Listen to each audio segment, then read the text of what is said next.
understand why yet, but I want you to store this question in the back of your mind. And when I seem to be going off the rails into like weird territory that doesn't seem to make any sense, we're going to stay anchored back on this question.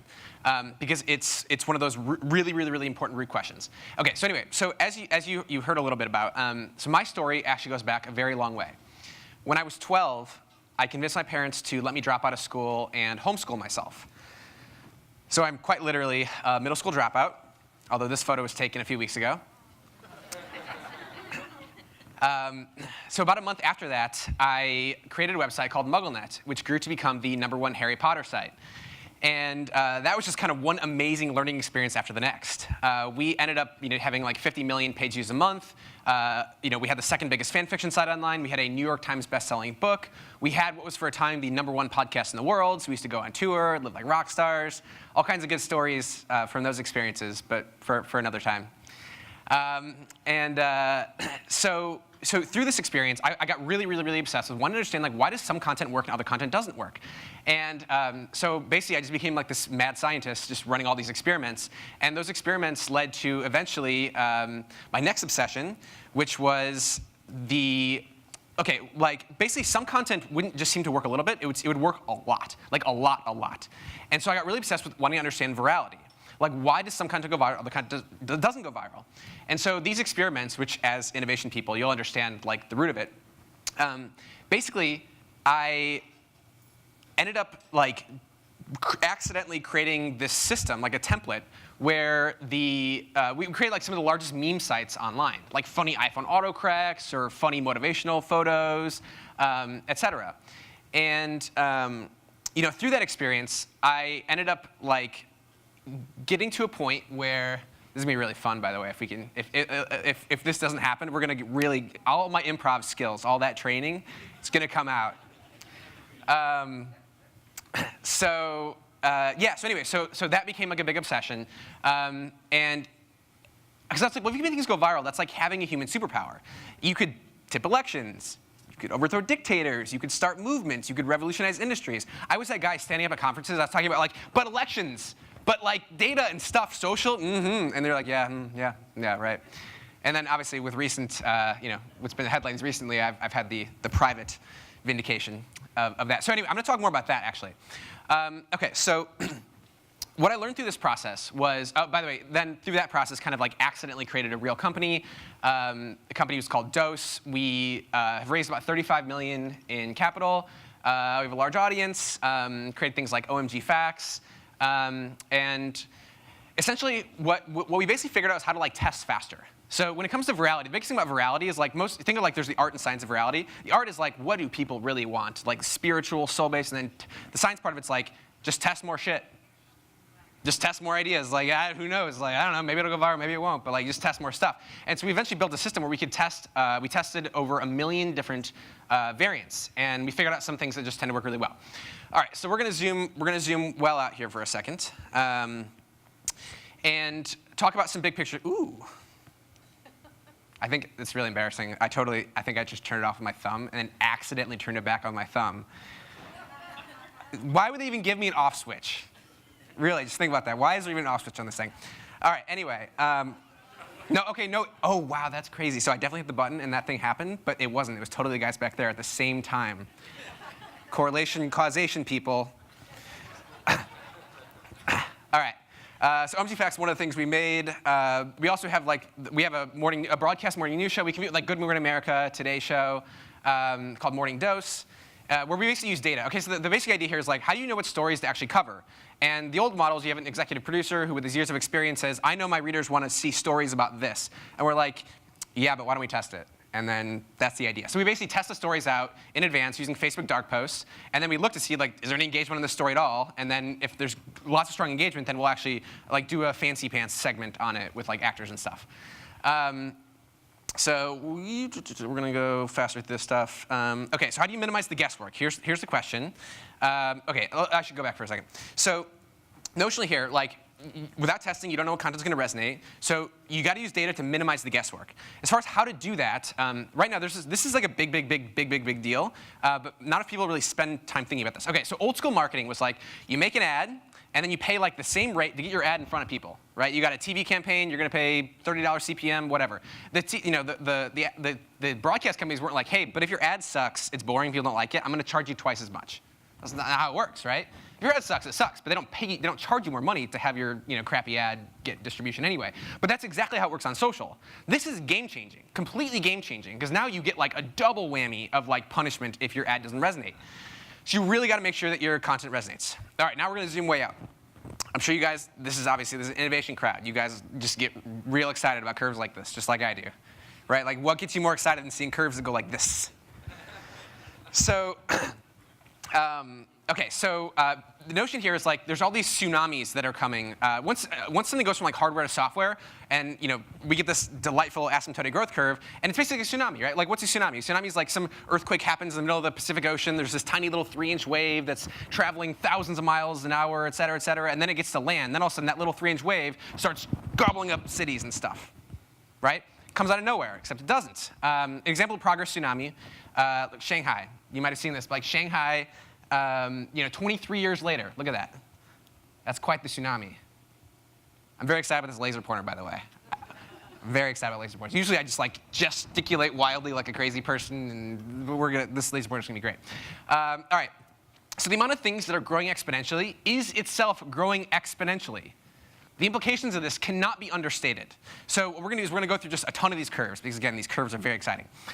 Okay, so first, implications here. This is what I want you to store as you think about these things.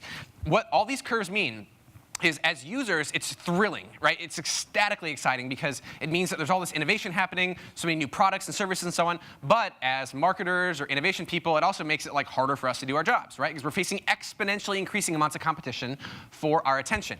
So the amount of movies being created, growing exponentially. Songs, of all things, growing exponentially. Video games, books, even books. Books. User-generated video. Look at this tsunami right here. There was nothing, like nothing, trickle, nothing. And then all of a sudden, tsunami, right? Everyone's got cameras. Memes, patents in social media, online courses. Massive implications here for anybody who works in any of these respective industries. The amount of apps being created, also app downloads, app events. The amount of TV shows being created. This is why you got to use data to make a morning news show, right? 3D content, exponential, scientific studies. What I think is really interesting about this one is that if you notice here, look back here in like the 60s. We didn't know anything in the 60s. Yet somehow we went to the moon. How impressive is that? I'm so impressed. Those scientists back then, man, whatever they did. All right, we're going to stay even more zoomed out. We're going to reflect on some really, really, really big, important macro trends that are also super awesome, and we don't spend enough time talking about these things. OK, so first, this chart, which shows homicide rates in Western Europe. And what you notice here in Western Europe is that until very recently, as you can see here, until very recently, all we really did was starve and kill each other. Right? That's like amazing, right? So we should celebrate. The violent crime rate in the US, plummeting. Literacy. Again, there's all kinds of bad news, et cetera. Like, if you watch the news, like, you're going to have a bad time. Because the news, fundamentally, is designed to entertain you. And the easiest way to entertain you is to scare the shit out of you. So, but like, we're going to celebrate some good news here. All right, so literacy. What you notice here is that 100 years ago, the whole world was pretty much illiterate. And now, look at this. We went from 90% illiteracy to 10%. Big, big, big deal. Really big deal. Child labor, plummeting. Global child mortality, look at this. Like 100 years ago, look at this. Just like reflect for a moment on the implications of this. This shows the percentage of kids who died under the age of 5. 35%, 1 in 3 kids under the age of 5 used to go in the first 5 years. How crazy is that? Now, it's under 5%. Teen birth rate, plummeting. Number of people living in democratic regimes. Look at that. Another one of those delightful curves. Look at all that democracy. And then my personal favorite one. This shows the world population living in extreme poverty. So we notice here, once again, look 100 years ago. 90% of the world was poor. Really poor. 90%. And now, look at that. It's under 10%. This is like every single day, 177,000 people get lifted out of extreme poverty. Like, where's our ticker tape parade? This is a really, really big deal. That's a lot of new customers, and we're putting on our business hats. OK, so we talk about this, right? Like, exponential increase in competition, fixed amount of attention, same 24 hours in a day. So what that means is that you just got to have better data to do it. Now, what are we going to do? So our answer to that was we created this thing called Dose Studios, which is basically like, it's basically a performance studio. So what I'm going to do is I'm going to switch back and forth between making connections between this and like content, but also like broader innovation stuff. OK, so first, let's look at a big picture of marketing here. So old school marketing, at the bottom of the funnel is like, sales, conversions, like loyalty, things like that. And then the top of the funnel is all like the softer stuff, right? It's like, brand awareness and impressions and CPM and how many people saw my ad kind of stuff. And OK, so back in the day, like we didn't really understand anything about any parts of the funnel. We're like, oh, spend a bunch of money in marketing, and somehow we have money to pay people's salaries, so let's keep doing it. And then the bottom of the funnel became science, right? Because the feedback loops got tighter, right? You can see directly, like I paid $1 for this click, and a person didn't buy anything. So the people who, like, there's more skin in the game now when it comes to feedback loops at the bottom of the funnel. So basically, if you sucked at bottom funnel marketing, you would just lose your job, or you'd run out of money. But the top of the funnel is still total guesswork, right? Like most brand-related advertising is still like, there's a common myth that like brands spend a lot. Brands really don't know as much as most people think they do about like what causes people to act. And I can tell you this with some really, really, really specific examples. I'll give you one example. So I'm going to shadow for just 1 second, like the notion that like the brand marketers are like the most advanced species, blah, blah, blah. So 85% of people watch Facebook and Instagram videos with their sound off. OK? And this has been true for years. So that means that if you're making content for social, you have to make content for deaf people, because they can't hear your video. And yet, a very, very small percentage of brands release their videos with captions.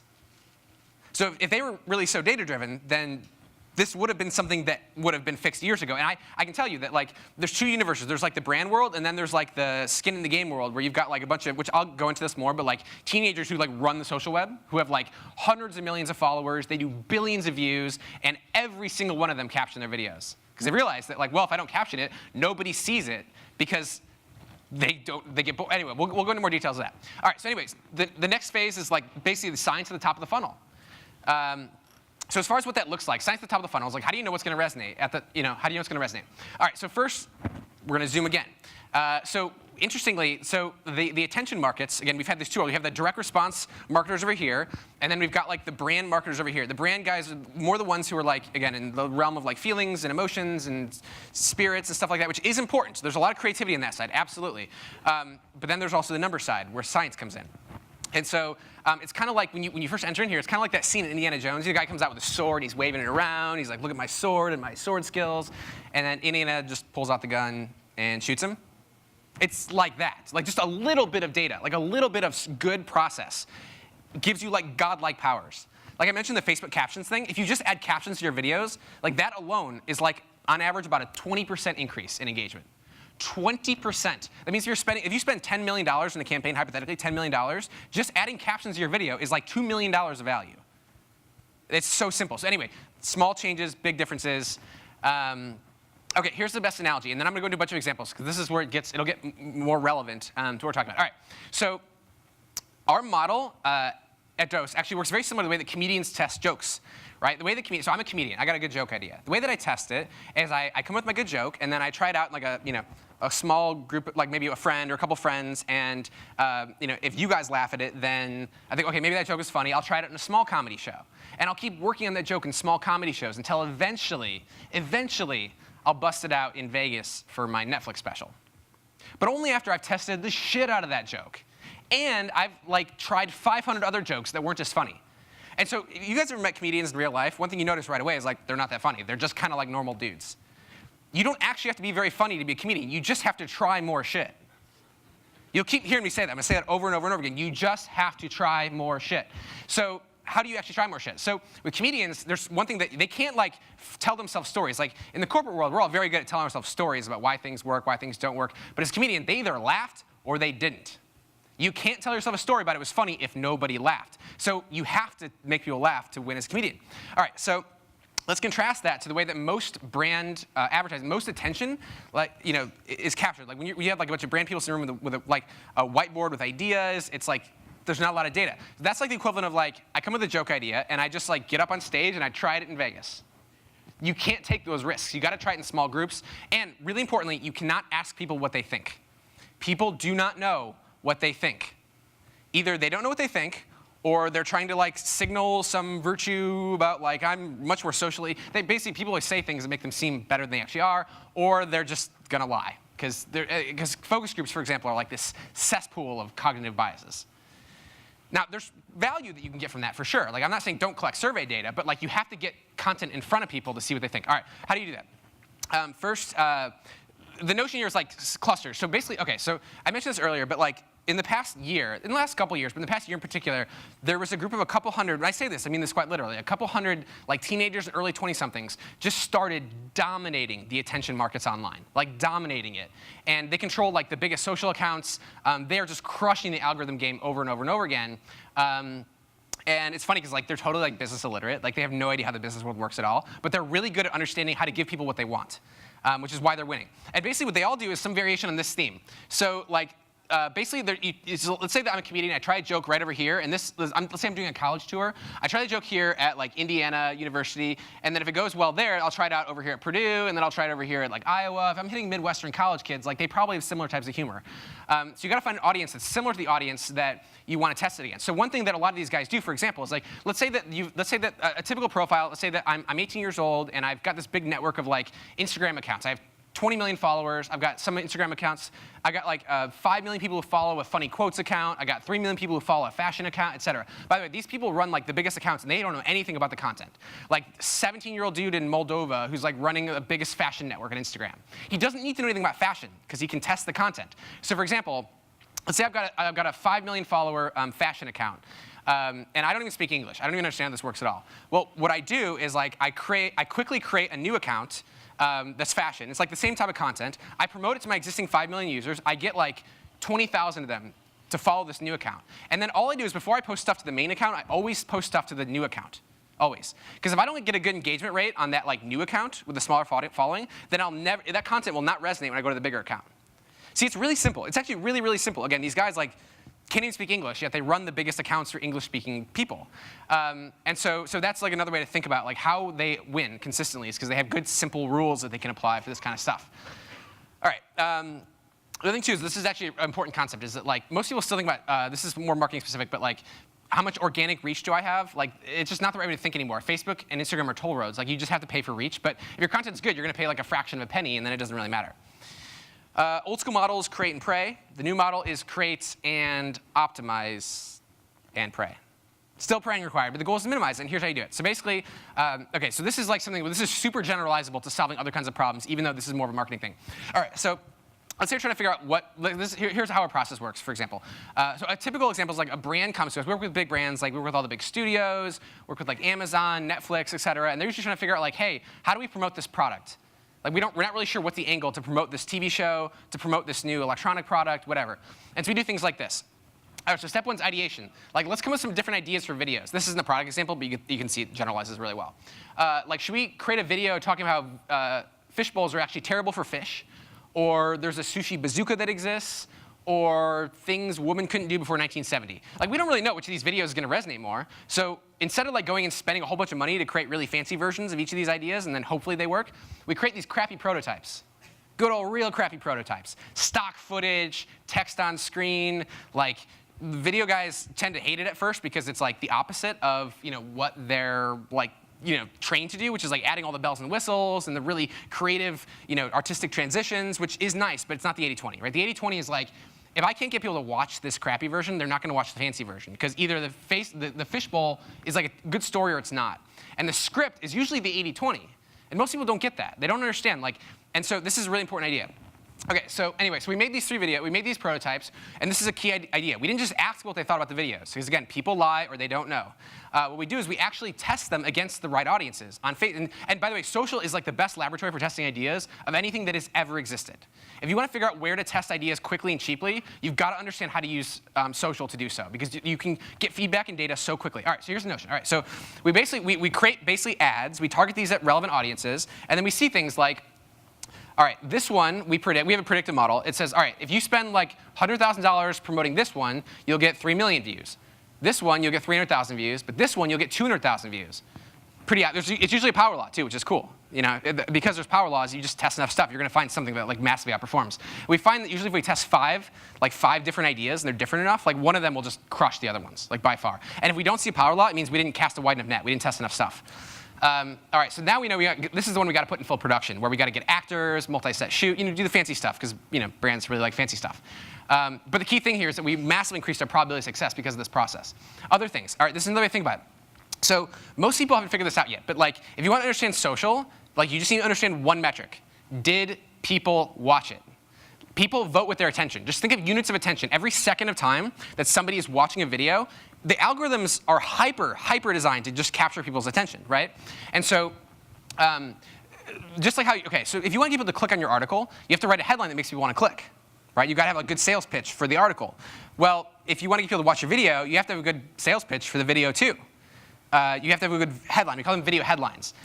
This is like a remarkably simple concept, but yet almost everyone still sucks at this, which is, again, amazing if you think about it. So here's an example. So if you go to film school, they'll teach you to use things called like establishing shots, which is basically where you want to set up like the emotional journey with like something that sets the context of the rest of the video. It could be like a shot of nature, or a skyline, or something like that. Thing is, you can't do that on social, because the experience on social is you're scrolling with your thumb, right? You're scrolling. Something needs to stop your thumb, right? Thumb stopper. And showing a skyline is not going to stop your thumb. You got to put something that like really captures your attention, and then you only get them for a precious few seconds. You really got to hook them. You got to have a good pitch. All right, so what we do is like we don't really know what the best ways to pitch things. We're super humble about this. What we have figured out though, our shortcut, our secret, is that we just try more shit. We just try more different. We call them the first 3 seconds of the video. We literally have a process where we'll create dozens and dozens of different 3-second openers. By the way, as far as how we do that, we grab literally random 3-second clips and put them at the beginning of the video, because we don't know which of these are going to resonate. So for example, this scene right here, this was a trailer. You can see we like doubled the completion of the video. And then Facebook gave us 5 times lower cost per view, which means we could literally get 5 times more attention. 5 times more attention for the same amount of money.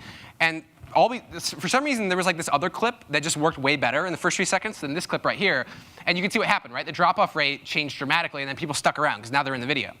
And then some things just work better with different audiences. In other words, here's what you're thinking. You're thinking of the context like, oh, products. Like, how do I connect this to like other types of innovation things?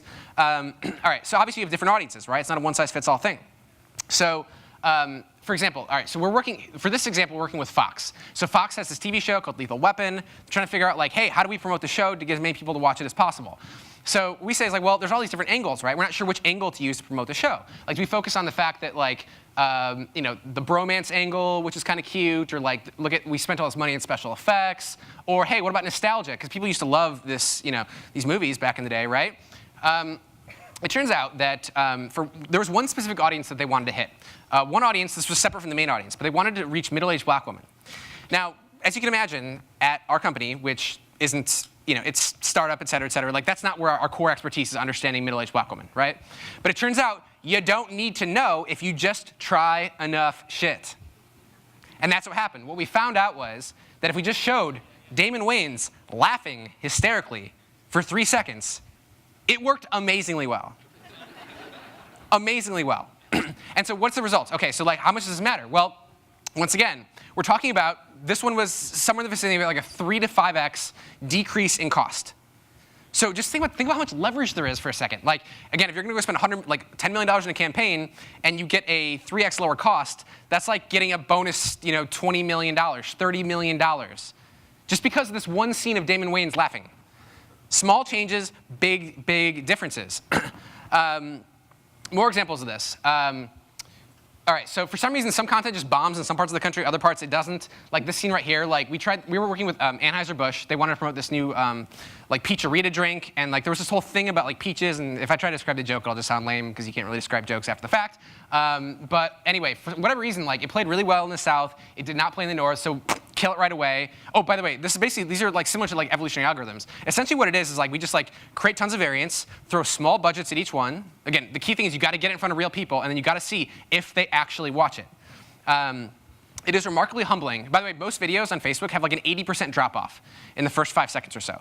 80%. That means 4 to 5 people are like not interested. So if you're trying to test out things like, all right, how do we like frame this product and so on, like the first thing you should look at is like, let's say I put my value proposition up on the video in the first 5 seconds, and everyone skipped it. That means it didn't resonate. It didn't land. And so you could like save yourself potentially billions of dollars in product development and marketing if you can first figure out like, you can't tell yourself a story about it. Like they saw the proposition, they scrolled right by it. Therefore, it didn't resonate as much.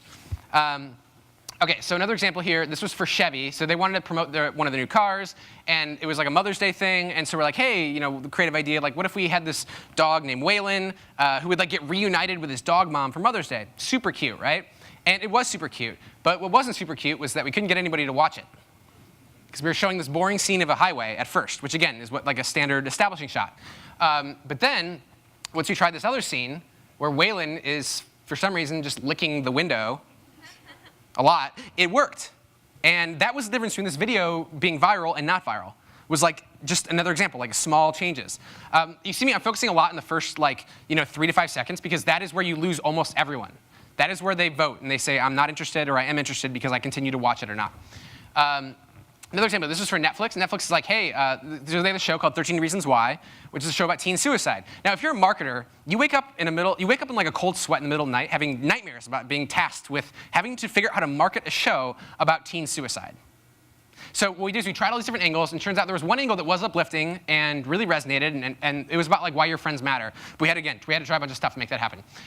More examples. Again, think about this in the context of like not just testing which content resonates, but think of content and products as being similar things. So, all right. So this was Lionsgate wanted to figure out how to promote John Wick 2. And so this was the original trailer. You can see like we optimized it. We got this 5 times lower cost per view. Again, 5 times like more effective cost per dollar. 5 times. Huge deal. All right, what did we do? Again, a bunch of small changes. Like we tried different themes out. Turns out there was this theme about like revenge, which just resonated way more, right? We could focus on all kinds of different things, but like people just love the idea of Keanu Reeves coming and getting revenge. So we did things like, all right, first of all, kill the Summit Entertainment logo. Nobody gives a crap about Summit Entertainment.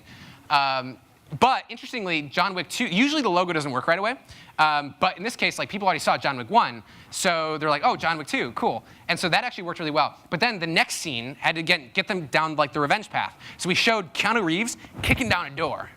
And again, for whatever reason, that just worked really well. And then we cut out some like boring love scenes and stuff. Not there's anything wrong with love scenes, but like that wasn't the right framing for the audience. They just wanted to see him coming back and kicking ass. So anyway, you see like a couple small changes like that. Boom, 5 times lower cost per view.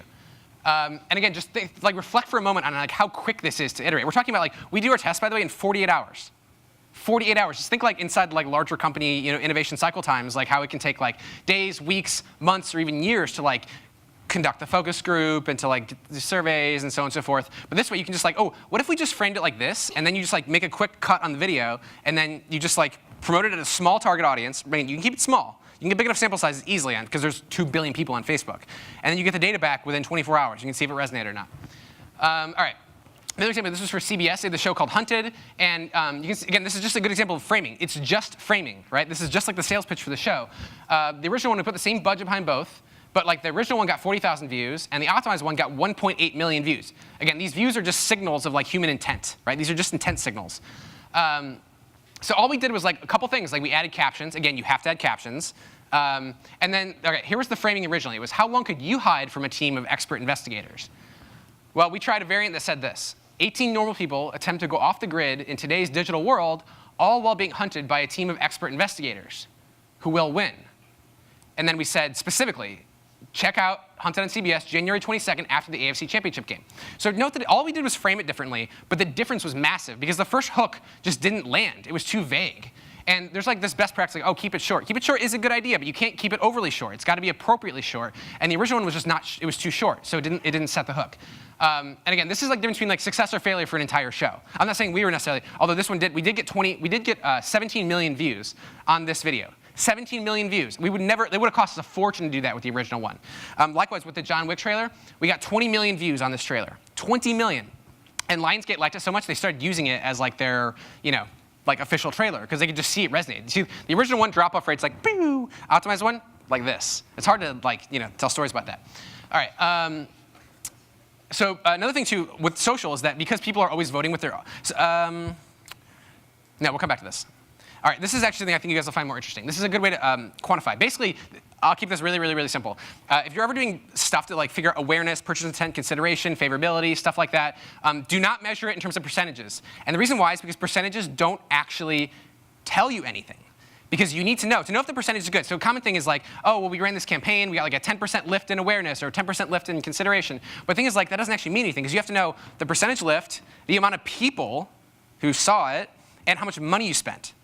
And then if you just multiply those together, you get cost per user, cost per aware user. Like I spent 10 cents and a new person heard about my product. Or I spent 10 cents and I got a new person to consider like buying this product. And this, by the way, if you do this, this is one of those like really high leverage things where like all of a sudden it clears out so much like woolly thinking around like what's working, what's not working.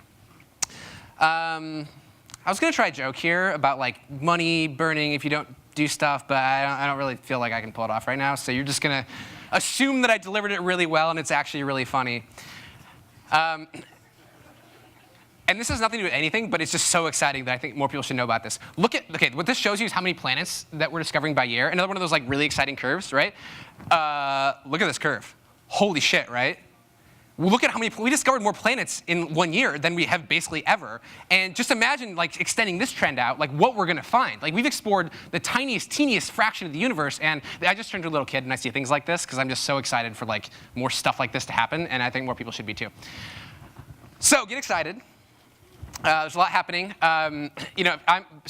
Quick note is if you want to know more about anything that we do, you can go to the website about.dose.com. You can email me at emerson.dose.com. Would love to hear from you. Also, speaking of would love to hear from you, I am going to be answering questions over at that igloo right there as soon as I walk off the stage. So if you want to know more, come say hi. Thanks, everyone.